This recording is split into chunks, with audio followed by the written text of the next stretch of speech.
Um vídeo humorístico de um canal no YouTube viralizou nesta semana e trata do assunto do rebatismo na ótica dos adventistas do sétimo dia.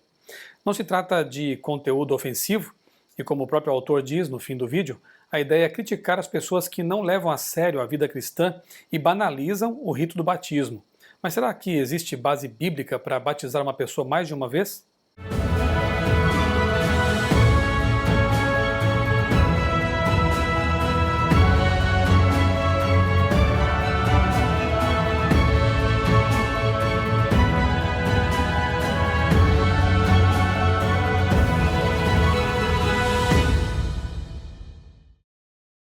Como qualquer caricatura, o vídeo tenta destacar um ponto em detrimento da realidade.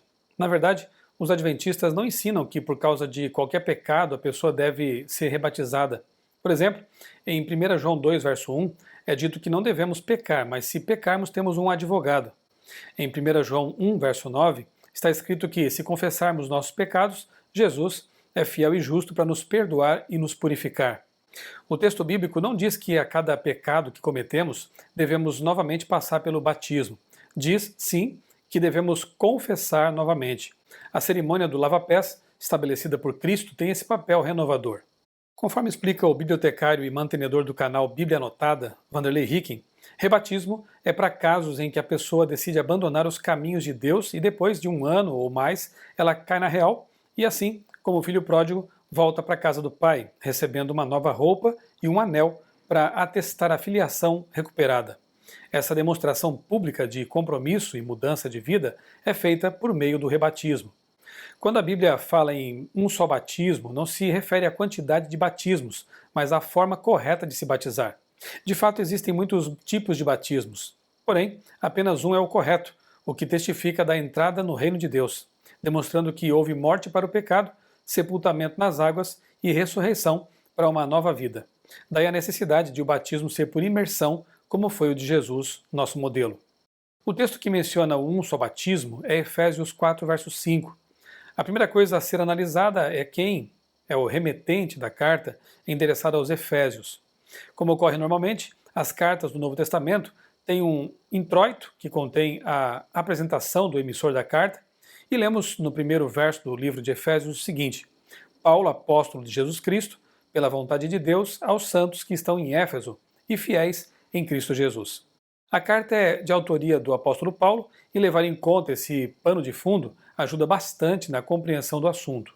Será que o apóstolo Paulo, ao mencionar um só Senhor, uma só fé, um só batismo, está enfatizando o aspecto numérico e a quantidade ou destacando a relevância de cada um? Segundo o pastor e líder de jovens Eleazar Domini, a resposta a essa pergunta está na própria perícope da passagem. No verso seguinte lemos: Um só Deus e Pai de todos, o qual é sobre todos e por todos e em todos.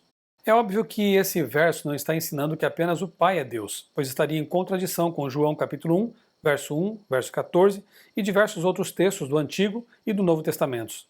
Em 2 Coríntios 4, verso 4, é dito que o diabo é o Deus deste mundo. Tiago apresenta a fé que é morta, aquela que não é acompanhada de obras. Ora, se o texto de Efésios quisesse dar uma ênfase numérica, encontraríamos diversas dificuldades em outras passagens. Fica claro então que o objetivo de Paulo não era descrever a quantidade de batismos, de deuses, de credos. O objetivo dele era mostrar que há um Deus verdadeiro, uma fé verdadeira e um batismo verdadeiro. Quando voltamos a atenção para Atos capítulo 19, versos 1 a 5, encontramos uma experiência muito interessante. Abre aspas. E sucedeu que, enquanto Apolo estava em Corinto, Paulo, tendo passado por todas as regiões superiores, chegou a Éfeso, e achando ali alguns discípulos, disse-lhes: Recebestes vós já o Espírito Santo quando crestes? E eles disseram-lhe: Nós nem ainda ouvimos que haja um Espírito Santo? E disse-lhes: Em que sois batizados então? E eles disseram: No batismo de João. Porém, Paulo disse: Certamente João batizou com o batismo do arrependimento, dizendo ao povo que cresce no que após ele haveria de vir, isto é, em Cristo Jesus. E os que ouviram foram batizados em nome do Senhor Jesus. Dois detalhes importantes nesse texto. Primeiro, o protagonista é Paulo. Segundo, o grupo visitado é de Éfeso, o mesmo grupo a quem Paulo dirigira a sua carta. O que temos aqui é um grupo de pessoas que, ao serem visitadas por Paulo, foram questionadas a respeito do Espírito Santo. A resposta deixou o apóstolo intrigado. Nós nem ainda ouvimos que haja Espírito Santo. Se a grande comissão de Cristo ensina que as pessoas devem ser batizadas em nome do Pai, do Filho e do Espírito Santo, como aqueles novos discípulos não conheciam o Espírito Santo? A resposta deles provocou a réplica de Paulo. Em que sois batizados, então? No batismo de João, eles responderam. Ao que tudo indica, o desconhecimento desse grupo não era sobre a existência do Espírito Santo em si, mas da atuação efetiva dele a partir do retorno de Cristo ao céu. O comentário bíblico de Bruce traz a seguinte explicação. A pergunta de Paulo, vocês receberam o Espírito Santo quando creram, mostra que ele esperava que os discípulos recebessem o Espírito Santo assim que crescem. A resposta, no verso 2, não indica que os discípulos não sabiam nada a respeito do Espírito Santo, claramente apresentado no Antigo Testamento e no ensino de João Batista, mas que não tinham ouvido da vinda do Espírito Santo por meio do Messias, como prometido por João. Para o pastor Eleazar, é importante salientar que não havia problema algum com o batismo de João, afinal, foi ele quem batizou o próprio Cristo. O problema estava com os que foram batizados, mas não tiveram pleno conhecimento da verdade, das doutrinas. Paulo então valorizou o batismo deles, mas explicou novas verdades desconhecidas até então, e em seguida eles foram batizados novamente. Algumas pessoas dizem que aqueles efésios foram batizados com o Espírito Santo. Entretanto, não há evidência alguma no texto que aponte para isso. O texto trata do batismo nas águas. Fala-se do batismo de João, que foi nas águas, e depois é dito que eles foram novamente batizados. Não diz que foram batizados no Espírito ou coisa parecida.